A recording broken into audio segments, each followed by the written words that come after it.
guys, ce week-end j'étais au Festival La Légende des Bois à Yamaska et c'était la première fois que je m'exposais quelque part en tant qu'artisane, donc j'étais super stressée, mais je vous explique comment ça s'est passé. Donc j'étais là le vendredi, j'étais là le samedi et pour le dimanche j'ai décidé de prendre ça relax, prendre congé parce qu'on n'oublie pas que je travaille aussi temps plein en plus de ma petite business, donc j'essaie de trouver des moments plus relax pour pouvoir dormir, pour pouvoir faire mes tâches régulières dans la maison, le ménage, à manger, se préparer pour la semaine qui s'en vient. Donc le vendredi, j'étais en congé à cause de la fête du Canada et donc j'ai pu me préparer toute la journée pour le festival à venir. Malheureusement, j'ai pas filmé sur le site puisque j'étais beaucoup trop stressée. En fait, j'étais tellement une boule de nerfs. J'étais hyper nerveuse. C'était la première fois que je montais mon setup, que j'essayais différents trucs. Donc, c'était trop stressant pour moi de sortir ma caméra et me filmer. De base, je suis quelqu'un qui est extrêmement nerveuse tout court dans la vie. Donc, de savoir que je vais devoir interagir avec du monde, que je suis pas bonne en fait avec les gens.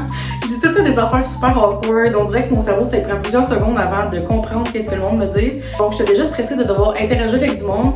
Là, en plus de ça, sortir ma caméra, pas une option. Donc, finalement, je suis arrivée là-bas le vendredi. Ma meilleure amie m'a accompagnée. On a monté tout mon setup.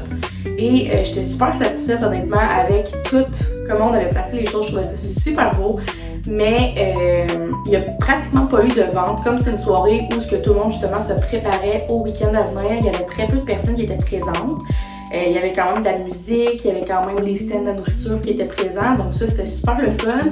Ça m'a permis de découvrir une nouvelle place pour des biscuits puis des limonades, ce que j'ai adoré, by the way. Si vous voulez aller les suivre sur Facebook, c'est les Cookies Lil Gypsy. Je vais mettre ça dans la description. Allez jeter un coup d'œil pour vrai. C'est tellement beau et c'est tellement bon. C'est fourette. Donc, anyways, je me suis set up avec ma meilleure amie. On a passé une super belle soirée. On a parlé, on a rencontré des gens. Il y a des filles super cool qui étaient là avec qui on a parlé de lecture aussi. Les autres exposants qui étaient là étaient super gentils. Et puis, elle est venue très très rapidement le samedi matin. Et là, le samedi, je suis arrivée. J'ai commencé à tout set up toute seule. Et ma soeur est venue me rejoindre sur le site, proche des heures d'ouverture, dans le fond, du festival. Donc, je me suis set-up au complet et comme je m'étais déjà set-up la veille, c'était vraiment beaucoup plus facile de me set-up le samedi. Je savais exactement où je voulais mettre mes choses et à quoi je voulais que ça ressemble. Puis, je m'étais amené des trucs que j'avais pas amené la veille, fait que du papier collant, des pinces, j'ai des faux ongles. Donc, pour moi, des fois, c'est difficile à dextérité quand que c'est des tout petits morceaux qu'il faut retirer ou des trucs dans le genre. Donc, les pinces ont été d'une grande utilité le samedi. Et donc, je me suis toute set-up. J'ai passé la journée là, donc de 9h45 le matin jusqu'à 8h15 le soir. J'ai été présente sur le site et j'ai eu quelques ventes. J'ai plusieurs personnes qui sont venues me voir, qui sont venues me parler, qui ont regardé mon matériel. Et donc, ça m'a permis en fait de m'habituer peut-être au contact humain, je dirais, à essayer de vendre mon produit. Donc, j'étais là en tant que vendeuse et non pas juste en tant que moi. Je représentais mon entreprise, c'était la première fois. Donc, je dirais que ça m'a quand même pris un petit 2 minutes. J'ai réussi à trouver dans quel rôle j'étais le plus confortable, puis j'ai réussi à avoir des bonnes conversations avec des personnes. J'ai reçu énormément de commentaires positifs sur le stock que j'avais. C'est sûr qu'il n'y a pas eu beaucoup de ventes, mais on se cachera pas, c'était pas réellement ma niche. On s'entend qu'il y a beaucoup moins de chances qu'un bûcheron achète de la papeterie que par exemple quelqu'un qui est adepte de la lecture. Les gens qui sont adeptes de la lecture, ils vont pas nécessairement dans un festival de bûcherons. Donc, je savais que c'était pas ma niche, mais moi, mon but à ce moment-là, c'était vraiment juste de savoir comment m'organiser, comment placer mes produits, comment interagir avec les gens, puis je voulais surtout de la visibilité. Donc, pour moi, juste d'être présente, c'était déjà un win. Mais là, en plus de ça, j'ai littéralement vendu du stock. J'en ai pas vendu beaucoup, mais j'en ai vendu un petit peu quand même. Donc ça a été super le fun d'être présente à ce festival-là. En même temps, j'ai pu assister aussi aux compétitions de bûcherons. Donc c'était super cool. Donc sur ce, je vous laisse sur la vidéo. Vous allez pouvoir voir comment je me suis installée. Vous allez voir des petits moments aussi des bûcherons. Puis c'est ça. J'espère que vous allez aimer la vidéo. Bye!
Donc, c'est peut-être un peu plus tranquille que ce à quoi je me serais attendue. Il n'y a pas vraiment beaucoup de monde, donc c'est sûr que je veux pas, ça impacte un peu les ventes qu'il y aurait pu avoir. Puis ça reste que c'est pas ma niche non plus. Tu sais, là, je suis dans un événement plus de bûcherons, alors que moi, ce que je vends, c'est de la papeterie. Donc, c'est sûr que c'est pas tant ma niche souhaitée, mais j'ai eu quand même quelques ventes hier. J'ai eu quelques ventes aujourd'hui, ce qui est super le fun. Et donc, on va voir comment ça va se passer pour le reste de la journée. Ok, donc pardonnez la luminosité, j'ai pas eu le temps de terminer la vidéo tout à l'heure, donc on fait ça maintenant, il fait super noir. J'ai essayé d'ouvrir toutes les lumières pour améliorer ça, mais en gros, vendredi, j'ai fait à peu près pour une centaine de dollars de vente et samedi à peu près pour 200 dollars de vente. Puis comme je disais, je suis pas allée aujourd'hui. Donc en ce moment, j'ai terminé mon week-end avec 300 dollars de vente, qui est beaucoup mieux que ce à quoi je m'attendais de base, mais qui est moins bien que ce que je pourrais avoir dans un marché artisanal ou dans un salon du livre. Donc, je suis quand même très, très satisfaite de mon week-end. Je suis vraiment contente d'avoir été présente là-bas. C'était super le fun. C'était vraiment impressionnant pour vrai de regarder les bûcherons à l'œuvre. Puis honnêtement, si vous avez la chance un jour d'aller dans un festival de bûcherons, donc où ce qui coupe du bois puis tout, c'est vraiment super impressionnant. Moi, je vous ai montré 2-3 clips seulement, mais il y a tellement d'autres trucs qu'ils sont capables de faire. C'est fou pour vrai à quel point c'est complet puis c'est vraiment impressionnant de voir aller à l'œuvre. Fait que pour vrai, si vous avez la chance, courez un jour, allez-y. Sinon sur ce, je termine la vidéo ici puis je vous souhaite une super bonne journée. Bye bye!